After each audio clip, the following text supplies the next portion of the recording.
नमस्कार ये बच्चों,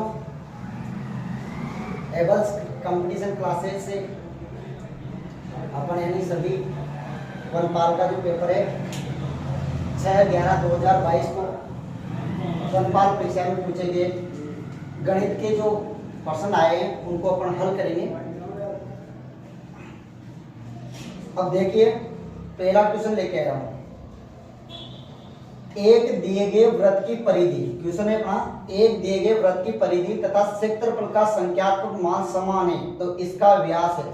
एक दिए गए वृत्त की परिधि तथा क्षेत्रफल का संख्यात्मक जो मान है वो क्या है, समान, तो इसका अपन से क्या पूछा है, व्यास पूछा है। और अपने पास में चार ऑप्शन आए थे वहां पर 6/11/2022 को पेपर हुआ था।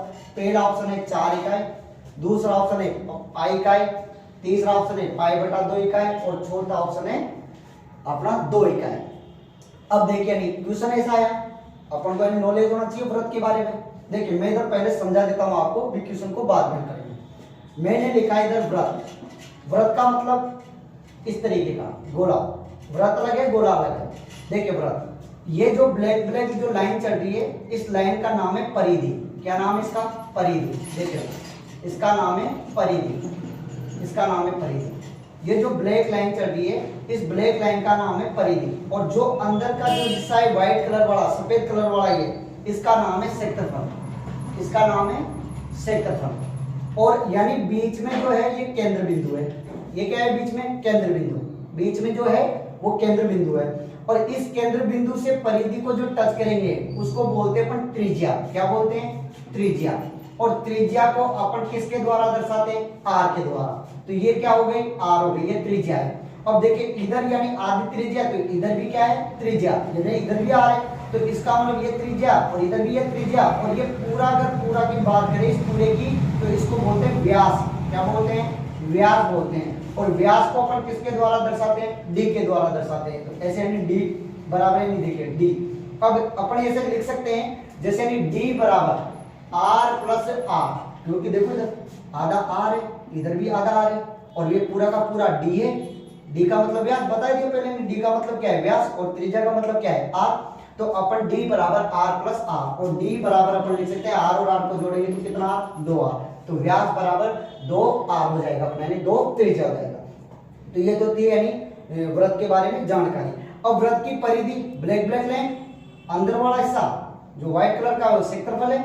वृत्त की परिधि का सूत्र होता है 2πr, 2 गुणा पाई गुणा आर। पाई का मान 22/7 है इसी, तो वृत्त की परिधि का सूत्र है 2πr, और वृत्त का क्षेत्रफल का सूत्र है पाई आर स्क्वायर। क्या है, पाई आर स्क्वायर। इसका मतलब पाई गुणा आर गुणा आर। तो यानी क्षेत्रफल का सूत्र है पाई आर स्क्वायर और परिधि का सूत्र है 2πr।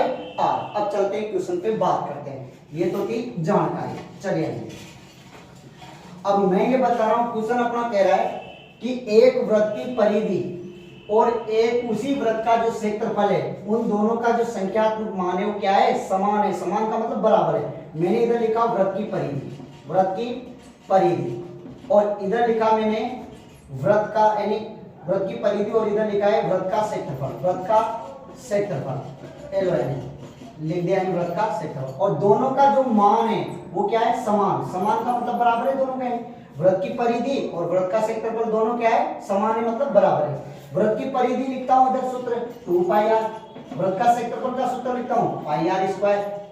सही है। अब देखिए इधर दोनों बराबर है, ऐसे बराबर है तो गुणा में 2 गुणा पाई गुणा आर है, इधर पाई गुणा आर है। तो देखिए पाई से पाई कट जाएगा, ऐसे 1 आर है कट जाएगा, इधर कितने आर है, 2 आर, तो 1 आर बचेगा, इधर बच गया 1 आर, और इधर क्या बचा, 2। इसका मतलब यानी आर का मतलब बताया था ना भाई, ये क्या है, त्रिज्या है। क्या है ये, त्रिज्या। तो आर का मतलब 2, तो यानी त्रिज्या कितनी है, 2। और अपन से क्या पूछा है क्वेश्चन वाले ने, व्यास पूछा है, तो त्रिज्या का दुगुना होता है व्यास।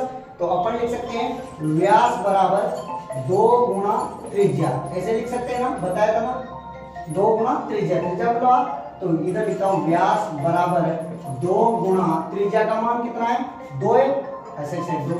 तो यानी व्यास बराबर हो जाएगा अपना कितना, 2 दूनी 4। तो अपना ऑप्शन क्या हो जाएगा, 4 इकाई। आई के बाद समझ में क्लियर है मैटर।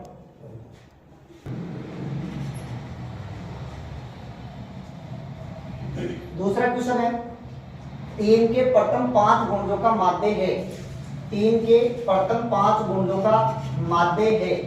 अब देखिए एक बात, ये अपने माध्य, माध्य में मैं समझा देता हूँ आपको पहले, देखिए इधर, यानी माध्य, माध्य बोलिए चाहे आप क्या बोल सकते हो, इसको औसत बोल सकते हो। दो नाम है, एक का नाम क्या है माध्य और एक क्या है औसत, दोनों का एक ही नाम है, दोनों एक ही बात है, माध्य बोले चाहे औसत बोले।